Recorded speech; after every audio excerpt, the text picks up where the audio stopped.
अस्सलाम वालेकुम क्यूटीज़, कैसे हो आप सब।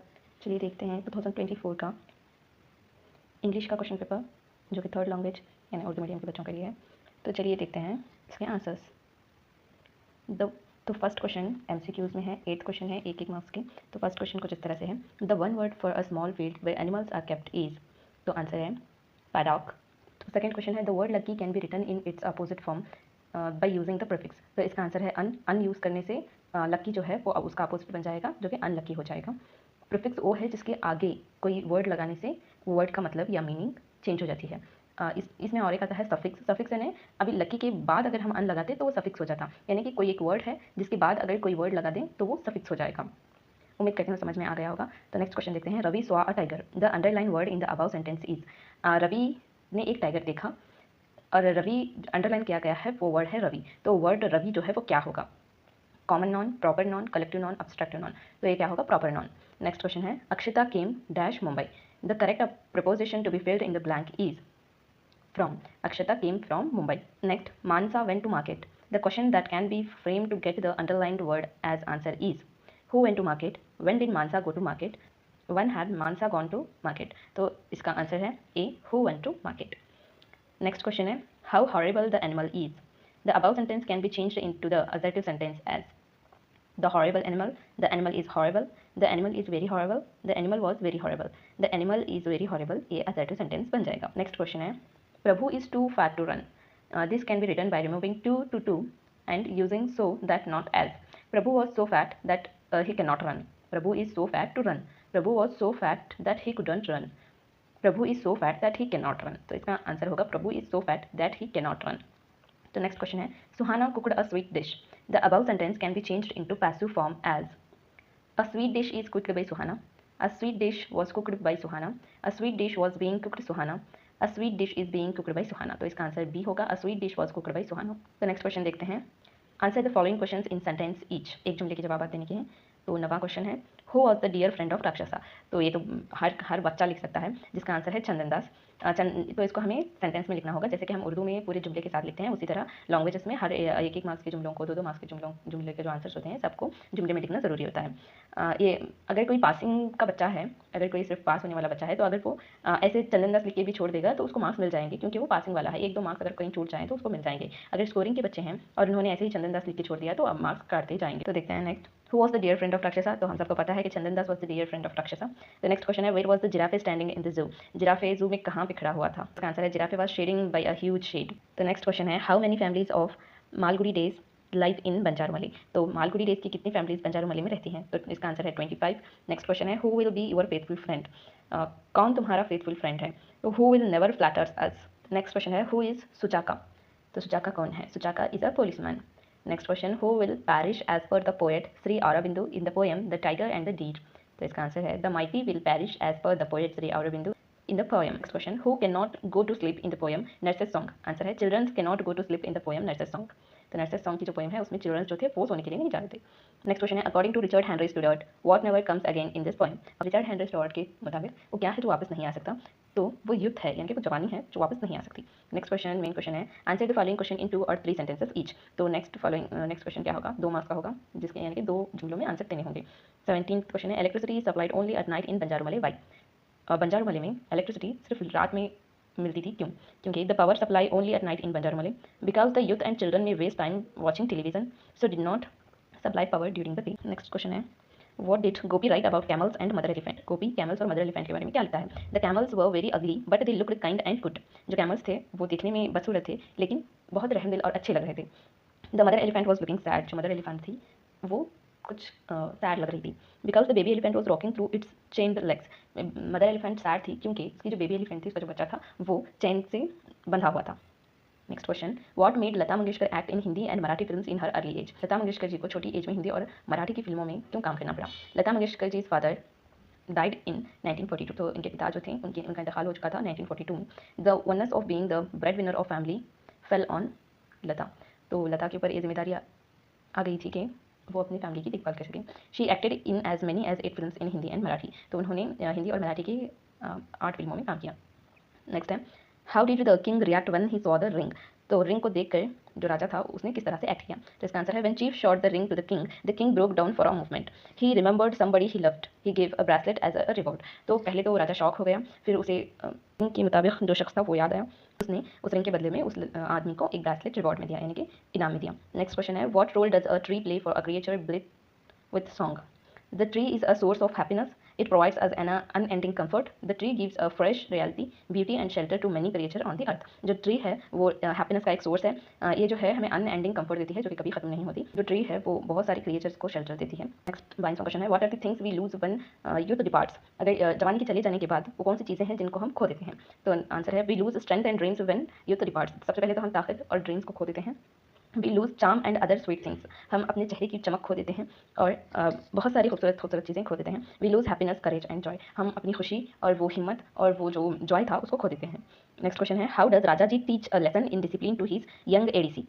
और when did Roger steal a bicycle? तो हम राजा जी अपने एक यंग एडीसी को किस तरह से डिसिप्लिन का लेसन सिखाते हैं? तो उसका आंसर कुछ इस तरह से है one morning Raja ji ADC forgot to shave himself and joined him at breakfast. और राजा जी का जो एडीसी होता है उसने एक दफ़ा शेव नहीं किया होता और ऐसे ही उसके साथ ब्रेकफास्ट के लिए आ जाता है। Raja ji looked him and told him that he was not looking well and suggested to go to the doctor immediately. तो राजा जी क्या करते हैं, उसको कहते हैं कि तुम्हारी तबीयत कुछ ठीक नहीं लग रही तो तुम्हें डॉक्टर के पास जाने की जरूरत है और कहते हैं कि चले जाना।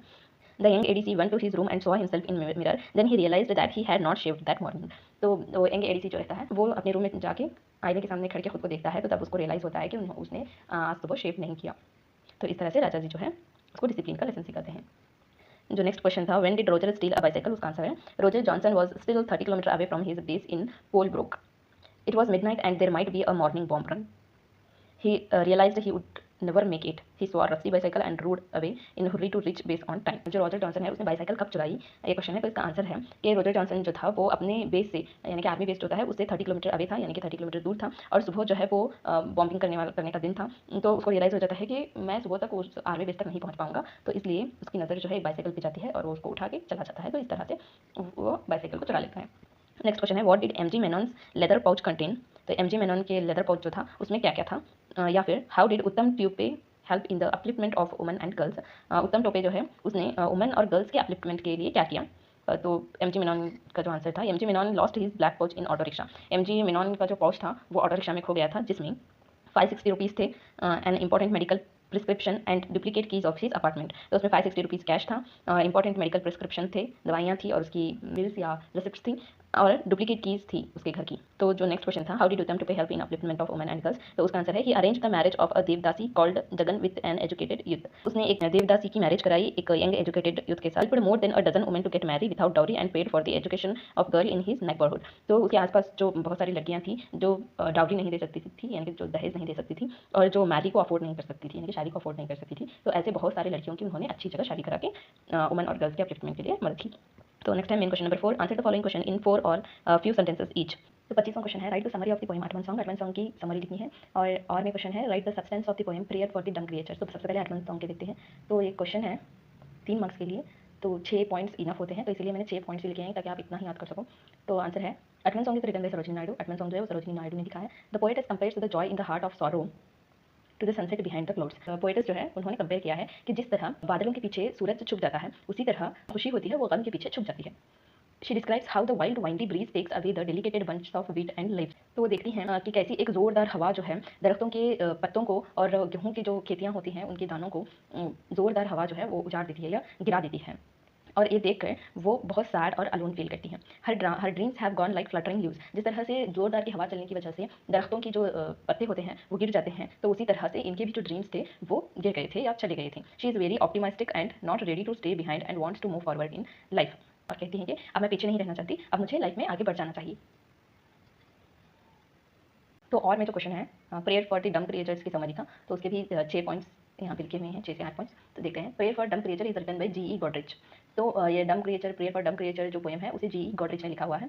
Next he prays to God for dumb creature. तो सबसे पहले वो डम क्रिएचर्स जो होते हैं जिनके कान नहीं सुनाई देते उनके लिए, जिन्हें कान नहीं सुनाई देते और जिन्हें बोलना नहीं आता उनके लिए गॉड से यानी अल्लाह ताला से दुआ मांगता है। He begins the poem with praising of God as the maker of earth sea and sky. वो जो शख्स था वो अपने पोएम की शुरुआत इस तरह से करता है कि वो जो स्काई यानी कि आसमान ज़मीन और समंदरों को बनाने वाला जो मालिक है यानी कि जिसको हम खुदा कहते हैं उससे प्रेयर करते हुए अपनी पोएम की शुरुआत करता है। God has hung the stars on high and formed sparrows wings like alike. तो खुदा तआला वो है जो है ना आसमान की बुलंदियों में चांद तारों को लटकाने वाला है और हवाओं को उस पर चलाने वाला है। तो नेक्स्ट, हवाओं को उस पर चलाने वाला है, ये ऐसा शायर कहता है। He blessed dumb creatures, care them and listen their voiceless prayers. तो वो कहता है कि डम क्रिएचर्स की जो प्रेयर है, जिनमें आवाज़ नहीं है, तो ऐसी आवाज़ों को वो सुनी। They life and die for us, पैदा भी हमारे लिए होते हैं और मरते भी हमारे लिए होते हैं। How shall the people and their deny their rights when God's seal of love is laid on them. ये किस तरह से जो लोग हैं उन्हें इग्नोर करते हैं जबकि खुदा ने उन्हें लव का सिंबल बनाया है, यानी प्यार का सिंबल बनाया है। The poet requested God to teach our hearts to listen to the pleas of dumb creature. Last में पोएट जो है रिक्वेस्ट करता है गॉड से, यानी अल्लाह ताला से, कि वो हमारे दिल को इस तरह से बनाए या हमारी अखलाक को इस तरह से बनाए कि वो जो डम क्रिएचर्स हैं उनको हम समझ सकें। तो ओवरऑल में जो डम क्रिएचर्स हैं वो जानवर हैं। तो शायर जो है उन जानवरों को समझने की यहाँ पे बात कर रहा है। नेक्स्ट क्वेश्चन है, what are the qualities of faithful friends. तो फेथफुल फ्रेंड्स में क्या क्या क्वालिटीज होनी चाहिए। Faithful friends never flatters us, help us in difficulty misery, never desert us, never entice us to vice, they stand by us in our difficult situations, they never share secrets with others। the next question है, how did ant king help simpleton। जो चूंटियों का राजा होता है उसने simpleton की कैसी help की, किस तरह से हेल्प की। तो first task was to collect 1000 pearls. तो सिंपलटन को जो 3 टास्क मिलने थे उसमें पहला टास्क था पल्स को कलेक्ट करना। Which has fallen in the moss in the wood. जो एक लकड़ी के ऊपर जो लीच लगी हुई थी उसके अंदर फंसे हुए थे। The ant king came forward to help the simpleton whose life he saved.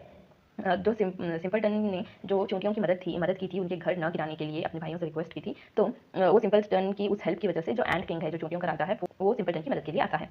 The ant king came with few thousand of his ants had found all the pearls. तो आंट किंग जो है वो अपने साथ 5000 चोटियों को ले आता है जो उन पर्ल्स को, यानी कि 1000 पर्ल्स जो थे, 1000 मोती जो थे, उनको कलेक्ट करने में मदद करती हैं। Which were under the moss and piled them up in a large heap. जो कि चूटियाँ थी वो मॉस के अंदर यानी कि लीच के अंदर फैल जाती हैं और पर्ल्स को लेके वापस आती हैं। नेक्स्ट क्वेश्चन है 28, river Jhelum supply life giving water to the field in Srinagar how. तो रिवर झेलम जो है श्रीनगर की जो खेतियाँ हैं उनके लिए जान की मानंद समझी जाती है। तो कैसे, यानी कि उनको अच्छा पानी फराहम करती है, कैसे। तो river Jhelum flows through the city of Srinagar. River Jhelum जो है यानी कि झेलम का जो रिवर है वो श्रीनगर की सिटी के फुल जो है बहती है। As the sun melts the snow on the mountain top. तो पहाड़ों की चोटियों पर बर्फ पिघलता है तो फिर वो वैली के जरिए से वो बर्फ, पिघली हुई बर्फ पानी में तब्दील होकर दरिया में बहने लगती है। श्रीनगर में रिवर झेलम एंटर होती है और सारे गार्डन्स और खेतियों को अच्छा पानी फराहम करती है। इसकी वजह से इसे लाइफ गिविंग वाटर रिवर कहते हैं। तो नेक्स्ट क्वेश्चन है, read the following extract and answer the question that how. जैसे हम उर्दू में मतन के हवाले बताते हैं तो इसमें आरसी इसको कहते हैं। तो देखते हैं first question, his choice fell on Rakshasa. तो his choice fell on Rakshasa यानी कि उसकी चॉइस जो थी वो राक्षसा थी, यानी कि राक्षसा को उसने सेलेक्ट किया था। Who does he refers to. इसमें फर्स्ट क्वेश्चन है, उसने राक्षसा को सेलेक्ट किया था, मतलब वो कौन है, वो कौन है जिसने राक्षसा को सेलेक्ट किया था, तो वो कौन है, ये चाणक्य है। नेक्स्ट क्वेश्चन है, हु वाज राक्षसा। राक्षसा कौन है। राक्षसा जो था वो नंदा किंगडम का मिनिस्टर था। तो आंसर क्या हुआ, Rakshasa was the great minister of Nanda kingdom. तो नेक्स्ट क्वेश्चन है, why does he choice fell on Rakshasa. तो उसने राक्षसा को ही क्यों चुना। आंसर है, he knows that the kingdom would be safe if Rakshasa become the minister. तो उसको पता था अगर राक्षसा को इस किंगडम का मिनिस्टर बनाया जाए तो हमारी जो किंगडम है वो सेफ रहेगी। तो नेक्स्ट क्वेश्चन है, the music world and Tamil Nadu have been honoured. जो म्यूजिक का वर्ल्ड है यानी कि संगीत की दुनिया है और जो तमिलनाडु है वो ऑनर्ड, वो इज्जत का बाइस बनी। क्यों। हु सेड दिस, ये जुमला किसने कहा। Answer is Semmangudi Srinivasa Iyer said this. Semmangudi Srinivasa Iyer sir जो थे उन्होंने ये जुमला कहा है। Who does this statement refer to. ये स्टेटमेंट जो है वो किसके लिए कहा गया है। तो ये स्टेटमेंट जो है एम एस सुब्बलक्ष्मी के लिए कहा गया है। तो इसका आंसर है, this statement refers to M S Subbulakshmi. Next है, व्हेन वाज इट सेड। ये जुमला कब बोला गया। When M S Subbulakshmi awarded Bharat Ratna. जब एम एस सुब्बलक्ष्मी को भारत रत्न अवार्ड दिया गया तो ये जुमला कहा गया। तो 31 का क्वेश्चन है, that is what my mother said for fear of losing me to my father, look at the seal on my right arm. तो क्वेश्चन है, व्हाट हु सेड दिस। तो ये लाइन किसने कहा। Saurabh said this. तो ये line किसने कहा, सौरभ ने कहा। Who was the word spoken to, मतलब कि ये वर्ड्स किसको कहे गए। The words were spoken to Rustam. तो ये जुमला जो है रुस्तम को कहा गया। वेयर डिड द सौरभ से दिस वर्ड्स। सौरभ ने ये जुमले कब कहे। तो ये बाप और बेटे के दरमियान में जो डिस्कशन होती है वो बैटलफील्ड में होती है। क्वेश्चन है 32, I lives on the Ganges at the spot where Indira came down. First question है, हु सेड दिस वर्ड्स। तो ये जुमला किसने कहा। The fisherman said this word. तो ये जुमला किसने कहा, फिशरमैन ने कहा। Who was it said to. तो ये जुमला किसको कहा गया। तो ये जुमला पुलिसमैन को कहा गया था। तो इसका आंसर है, it was said to the first policeman. Next question है, वेयर डिड ही लाइव। तो वो कहाँ पे रहता था। He lived on the bank of river Ganga at the spot where Indira came down. Ganga की रिवर के पास रहता था जहाँ पे इंदिरा आके मिलती है। तो इसका आंसर है, he lived on the bank of Ganga river at the spot where Indira came down. तो नेक्स्ट क्वेश्चन है, the little ones leaped and shouted and laughed and all the hills echoed. Question, who does the little one refers to. तो इसका answer है, the little ones refers to the children. Next question है, what mood do the lines convey. तो next answer है, the line conveys the mood of happiness. तो next question है, what did the hills echo. The hills echoed the voice of the children. तो RC complete हो गए। Next question देखते हैं, quote from memory. तो इसको जो है आपको पोएम्स ऐड करनी होती है, तो कि 4-4 लाइन की आपको ऐड करनी होती है। तो फर्स्ट तो a lily of a day की पोएम है। तो देखते हैं, a lily of a day is fairer far in May although it fall and die at that night, it was the plant and flower of light. तो next, there are gains for all our losses, there are balms for all our pains, but when youth the dream departs, it takes something from our heart. Next question है, answer the following question in few or 6 sentences. तो 35 का question है, describe the floating gardens of Dal lake और how did Rustum come to know that Saurabh was his son. Kashmir the garden of India का पहला question है और दूसरा क्वेश्चन सौरभ और रुस्तुम के लेसन से है। तो फर्स्ट क्वेश्चन का आंसर देखते हैं। The floating gardens of Dal lake are unique, they make a platform of reeds and anchor it to stakes. They bring the mud from the bottom of the lake. The garden requires no watering and can easily be tended from the end of the boat. तो ये officially release हुआ answer sheet है। तो आप समझ सकते हैं कि आप अगर 4-4 पॉइंट ही साफ और सही अंदाज में और ग्रामेटिकली सही लिखेंगे तो आपको 4-4 मार्क्स आसानी से मिल जाएंगे। बहुत सारे पेजेस को कवर करने की जरूरत नहीं है, सिर्फ 4 जुमले साफ और सही अंदाज में लिखने से भी आपको मार्क्स मिल जाते हैं। तो नेक्स्ट जो सौरभ और रुस्तम का क्वेश्चन था उसका आंसर कुछ इस तरह से है। The two great heroes fought fiercely for 3 days. The first stage of the fighting ended in Saurabh's favor. This made Rustum very angry in his great rage. He shouted his own name, Rustum. The moment Saurabh heard the name of his father, he dropped the covering shield as he did not want to fight with his father. Suddenly, Rustum stabbed him. Saurabh showed his seal on his arm to his father and told him that he was his son. Rustum saw the seal and confirmed that Saurabh was his son. तो ये रुस्तुम और सौरभ की जो story है वो सिर्फ 7 sentences में एक छोटी सी बताई गई है, जो मैं बताती हूँ। अगर कोई क्वेश्चन आया तो आप कनेक्ट कर लेना। तो 2 ग्रेट हीरोज यानी कि रुस्तुम और सौरभ दोनों फाइटर मैन थे, यानी कि सिपाही थे, अच्छे ताकतवर और अपने फील्ड में ग्रेट थे। तो दोनों में जंग होनी थी और जो फर्स्ट जंग थी यानी कि फर्स्ट जो विनिंग हुआ था वो सौरभ के फेवर में आया था, यानी कि सौरभ जीत गया था। यहाँ पे रुस्तुम जो है बाप है, सौरभ जो है वो बेटा है। तो इस पर रुस्तुम को बहुत गुस्सा आ जाता है कि सौरभ उससे जीत गया। तो इसी वक्त रुस्तुम जो है वो चिल्लाकर अपना नाम लेता है। सौरभ जो है वो अपनी तलवारें फेंक देता है और क्योंकि उसने अपने बाप का नाम सुना होता है, तो वो अब जंग नहीं करना चाहता क्योंकि उसे कंफर्म हो गया था कि रुस्तुम ही उसका बाप है। तो उसकी तलवार नीचे फेंकने पर रुस्तुम उस पर वार कर देता है। तब सौरभ जो है वो अपने हाथ पर लगे हुए सील को दिखाता है कि मैं रुस्तुम का बेटा हूँ, यानी कि तुम्हारा बेटा हूँ। तब रुस्तुम को कंफर्म हो जाता है कि सौरभ जो है मेरा ही बेटा है। तो नेक्स्ट पैसेज पढ़ के लिखना है, जो कि इसमें आंसर मौजूद होते हैं, आपको सिर्फ ढूंढ के लिखना होता है, इतना ही। तो नेक्स्ट क्वेश्चन देखते हैं। Right an essay on any of the following topics in 8 to 10 sentence. Noise pollution, importance of sports, users of newspaper. Noise pollution यानी कि सूती आलूदगी, आवाज़ से जो आलूदगी पैदा होती है उसे नॉइस पोल्यूशन कहते हैं।